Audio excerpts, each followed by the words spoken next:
পার্বত্য চট্টগ্রামে এত গাছপালা, সুন্দর প্রাকৃতিক পরিবেশ, ওখানে আমার উপজাতি ভাই বোনেরা শান্তিতে নাই। প্রতিনিয়ত বাঙালি জনগোষ্ঠীর সাথে তাদের মতপার্থক্য। কিন্তু আমি বুঝি না, বাংলাদেশের স্বাধীনতা সংগ্রাম কিংবা 2024 সালের ছাত্র জনতার উত্থান আন্দোলনে উপজাতি ভাই বোনদের ভূমিকা কী?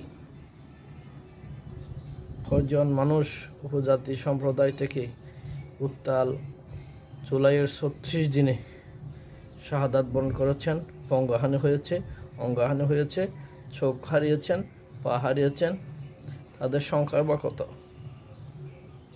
কেন আপনারা প্রতিনিয়ত স্বাধীন সার্বভৌম বাংলাদেশে পার্বত্য চট্টগ্রামে অশান্তির সূচনা করছেন? এটা কোনোভাবেই কাম্য নয়। পাহাড়ি বাঙালি